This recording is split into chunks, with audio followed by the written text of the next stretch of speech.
Alright, so this is the finals. I will give you a heads up.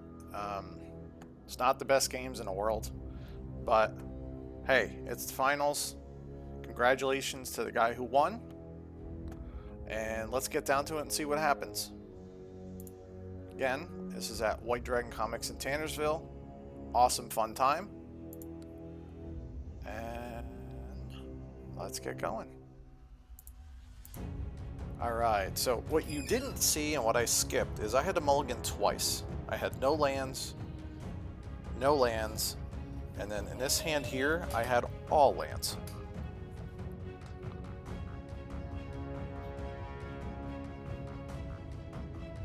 So I'm going to try and get into this game a little bit. So there's a quick him. I'm hoping to take out his lands.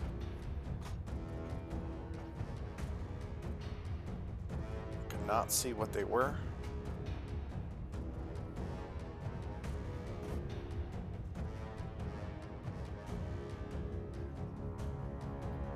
There's a volcanic and to a...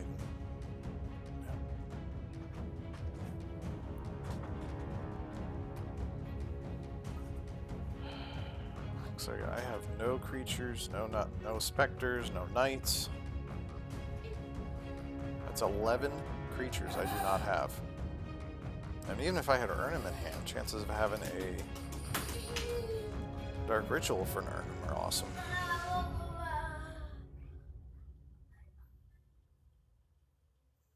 So I have nothing. So I'm basically regrowthing and sending off another him.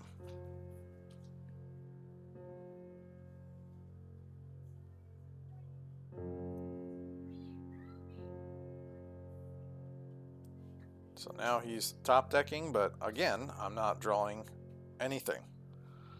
I had the regrowth in my opening hand, so I did have, I think, a regrowth and a him I think I had in my hand other than lands. But I'm not drawing any creatures.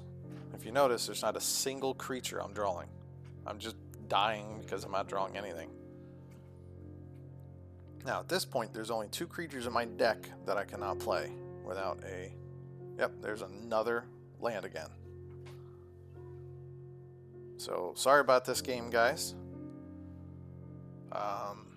Jonathan is on the left.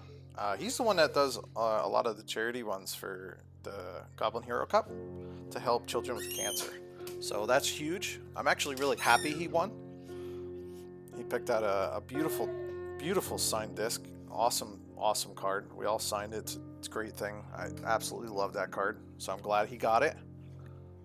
The other gentleman who donates a lot, who I played, where he had the mono red deck, he got a Arabian Nights Kurt Ape signed by all of us. I picked out a... what did I pick out? I picked out a an artist proof. I forget what it was, but it's the goblins hugging a snowman or something, or throwing snowballs by a snowman. So a signed artist proof card of that one, which was funny because that's one I actually put in the pot one of the other events.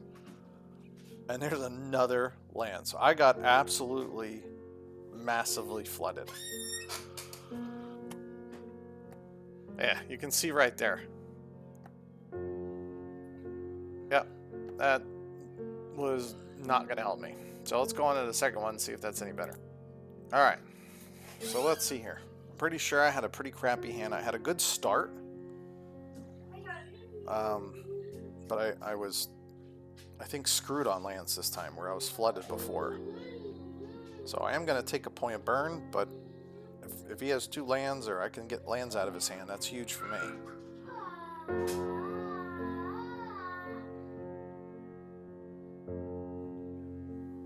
Looks like I did get a land. I couldn't quite see what the other cards are. They flew by a little too fast. Jonathan is a really, really, really good Magic player. Looks like I did not get the one I cared about, because there is a Pixie. Oh, he was asking about the life damage already, but I already took it. This is where he was getting confused. He started ticking his life as if he's not the one taking the damage. I took the damage, so think my little guy agrees. I am screwed. I had a dark ritual, a swamp, and one of my 4 forests. And I'm not drawing anything I can play. There's another pixie. So I went from being flooded to, what do we got, a pile. Alright, so that's at least something. Let's kill one of the flyers and pass.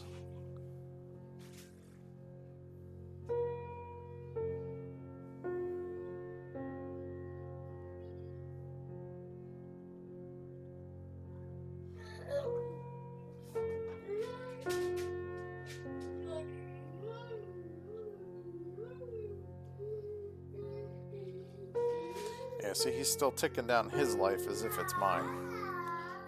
So, that's where I was kind of trying to fix him. This is the first time he took damage with a city that I remember, so.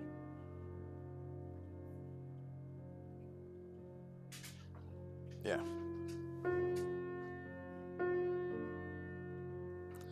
Happens to all of us, because, you know, you may or may not be drinking, you're enjoying life a little bit, having some fun.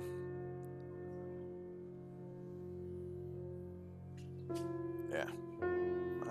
That's where, again, like the first game with the green and white, I said don't use your life in more than one spot. You're gonna confuse yourself. I just need one black source, which I have like 15 in here. So I think I would be okay, but again, I'm not drawing anything. Dark Ritual, Sanger Vampire. Alright, so here's something that could help me. This is where I need giant growths. Piles are cool, but giant growths are just deadly with Sanger Vampires.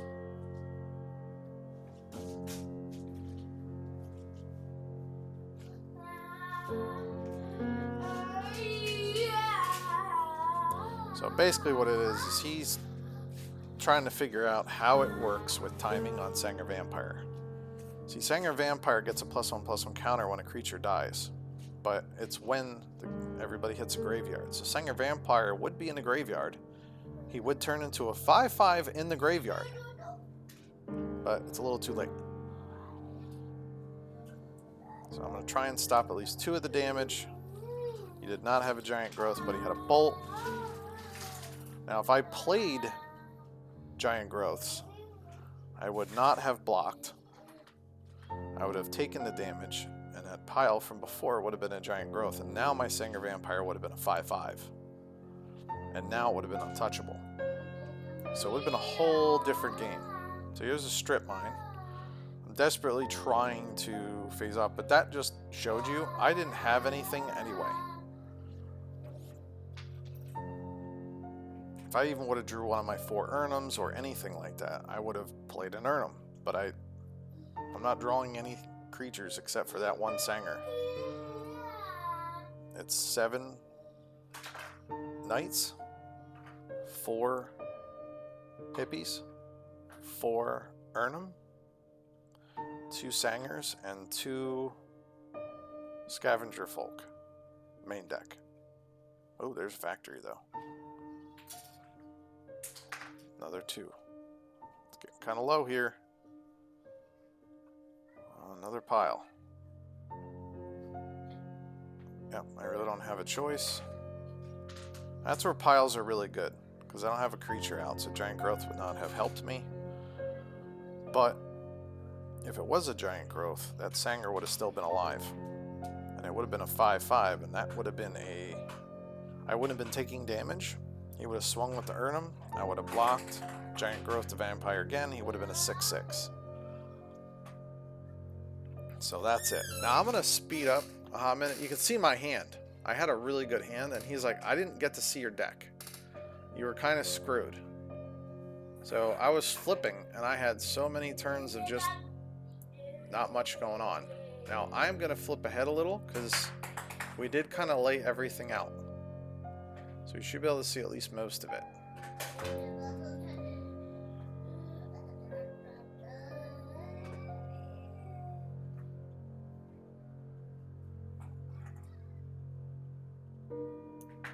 Alright, so we were kind of talking off. Some of it's a little off the map, but basically it's just the knights in that that are out. You can kind of see the concept I was going with, where I had 4 knights, or 3 knights, 4 pumps, all the Urnums, oh yeah, I had a royal assassin too. And a vampire. I had 2 ices, 2 piles, and 2 scavenger folks is what I normally had. This is what my sideboard was. 4 glooms and all these cards here, and a 3rd Sanger that I would have put in for him, but this is where we were kind of going through it, and we were discussing, hey, let's figure this out. So what we ended up doing was, and congrats to Jonathan again. I really love when he comes up. He's such a great, wonderful person, and if you never supported children with cancer benefits and stuff, you really should go to the tournament, Jersey Goblin Hero Cup. In fact, if you look at that terror, that was from the Goblin Hero Cup. So this is us kind of looking around. So we ended up doing is, I believe I stopped the video here in a second, so I'll let this pause. Alright, so you can kind of see it here. So if you have any thoughts or ideas, let me know. But what we ended up doing again was taking out the regrowth and the Maze of Ith. I added a Mox, removed the forest, and went to 3 piles main deck. So it's exactly 60 cards. I feel like with 20, I believe 25 mana sources, I think I should be good. But let me know. But that's basically what I was working around with. Again, this is my first tournament with an X Points deck. I didn't just look a cookie cutter one up. I wanted to try and have fun a little bit, so I just threw stuff together. But I would like to put giant growths in here. So if I do put mana dorks in there, Deep Shadow, that could help a lot. I could play 3 vampires and some giant growths, but I feel like I'm defeating a lot of the other deck. Because, yeah, I can get some stuff out, but then I would lose my ices or my piles and stuff like that. And I think the ices are actually really important. So let me know. Congratulations to Jonathan.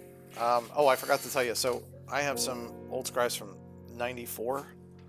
So basically you got to pick up a old magazine from 1994. So the one he picked was Ice Age was coming out soon. So it was basically a list of all the 4th edition, all the Ice Age cards, a whole write-up about what Ice Age is going to look like. It was a really awesome pick. It was a beautiful magazine. So he picked out a signed up by all of us disc. Along with that, I hope you guys have a wonderful day. Congratulations, Jonathan. If you ever see him, go to Goblin Hero Cup, support children with cancer.